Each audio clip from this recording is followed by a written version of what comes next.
Welcome 5 star 48 channel. Subscribe my channel. हमारे channel को subscribe कर दें और बेल आइकन के बटन को दबा दें ताकि हमारी आने वाली हर वीडियो आप तक पहुंच सके। आज कहानी का टॉपिक है नामुमकिन से मुमकिन का सफ़र। इंसान परिंदों को फ़िज़ा में उड़ते हुए देखता है तो उसके जी में भी परिंदों की तरह उड़ने की ख्वाहिश पैदा होती है। वो सोचता है काश मेरे भी पर होते और मैं भी फ़िज़ा में उड़ता फिरता। फ़िज़ा में उड़ने के ख्वाब तो बहुत लोगों ने देखे हैं, मगर इसकी ताबीर कैसे मुमकिन हो ये कोई नहीं जानता था। अमेरिकी फ़ौज 1903 में हवाई जहाज़ बनाने की कोशिश में मसरूफ़ थी। जहाज़ तो बन गया मगर ये उड़ ना सका। एक अमेरिकी अखबार न्यूयॉर्क टाइम्स ने लिखा कि शायद उड़ने वाली मशीन बनाने में 10 लाख साल से 1 करोड़ तक का अरसा लग जाए, लेकिन अभी इस बात को सिर्फ 8 दिन गुजरे थे कि 2 आदमियों ने ये नाकाबिले यकीन कारनामा अंजाम देकर अहले दुनिया को हैरत में डाल दिया। ये थे विल्बर राइट और उसका छोटा भाई आल्बर्ट राइट। विल्बर राइट 16 अप्रैल 1867 को अमेरिकी रियासत इंडियाना में पैदा हुआ।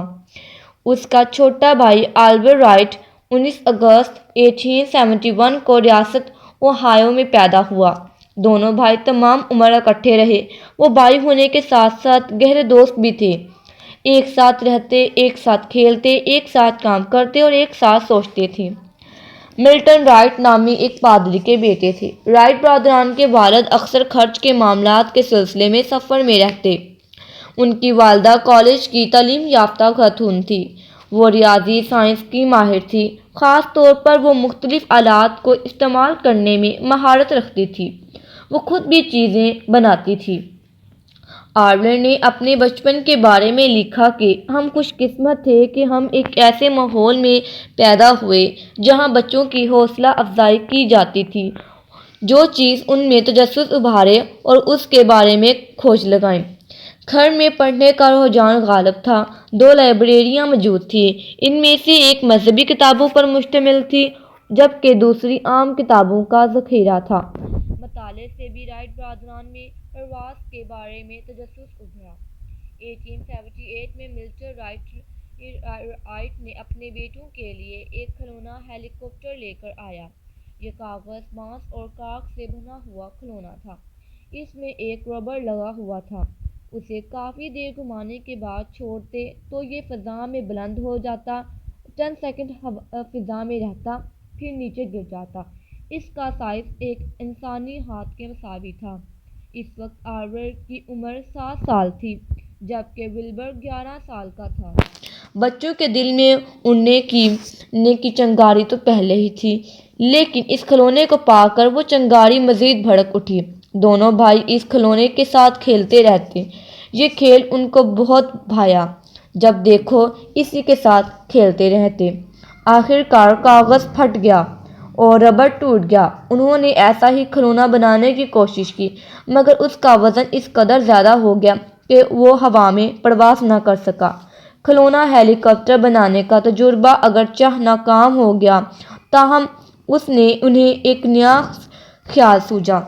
वो पतंग बनाकर अपने दोस्तों को बेचने लगे।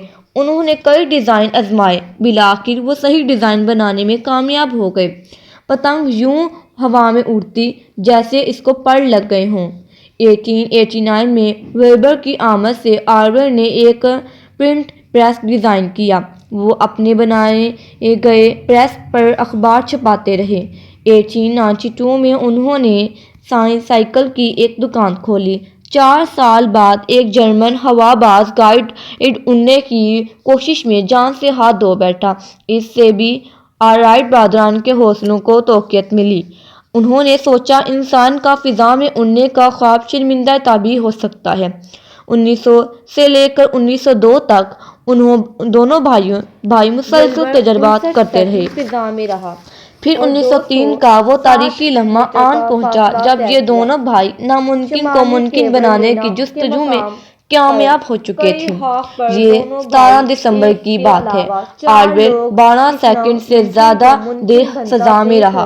उसके जहाज़ ने 37 सेकंड का फासला तय किया। محفوظ اس روز دونوں بھائیوں نے فضا میں اڑنے کا کامیاب تجربہ ہو چکا تھا، تاہم زیادہ تر لوگ اس کارنامے سے ناواقف تھے۔ وہ اس بات پر یقین کرنے کو تیار ہی نہ تھے کہ انسان فضا میں اڑ سکتا ہے۔ 1908 میں ولبر فرانس گیا اور اس نے 90 میٹر کی بلندی پر اڑنے کا عملی مظاہرہ کیا۔ ایک فرانسیسی کمپنی ولبر کی اڑنے والی مشین بنانے پر آمادہ ہو گئی۔ جن دونوں ولبر فرانس میں تھا، آرور نے امریکہ میں کامیاب پروازیں کی۔ ان میں سے ایک پرواز 1 گھنٹے تک جاری رہی۔ امریکہ کا جنگی محکمہ رائٹ برادران کا جہاز خریدنے پر تیار ہو گیا۔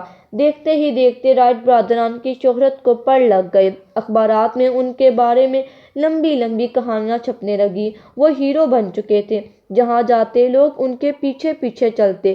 لیکن دونوں بھائیوں کو شہرت سے کوئی سروکار نہ تھا۔ وہ واپس اپنے گاؤں میں آ گئے اور اپنے جہاز کو خوب سے خوب تر بنانے کی کوشش میں لگ گئے۔ انہوں نے بہت سے اور لوگوں کو بھی اڑنا سکھایا۔ ولبر رائٹ ٹائیفائڈ بخار میں مبتلا ہو کر 1912 میں دنیا سے کوچ کر گیا۔ بھائی کی موت کے بعد آرور نے مرتے دم تک اپنے جہاز کا ڈیزائن بہتر بنانے کی کوشش کی۔ آرور کا انتقال 1948 میں ہوا۔ آج ہمارے پاس برق رفتار جہاز موجود ہیں۔ خلائی گاڑیوں نے خلا کی تسخیر کو ممکن بنا دیا، لیکن امریکہ کے شہر واشنگٹن کے فضائی و خلائی عجائب گھر میں رکھا گیا پہلا ہوائی جہاز ہمیں یاد دلا رہا ہے کہ یہ سب رائٹ برادران کے پہلے قدم کی بدولت ممکن ہوا۔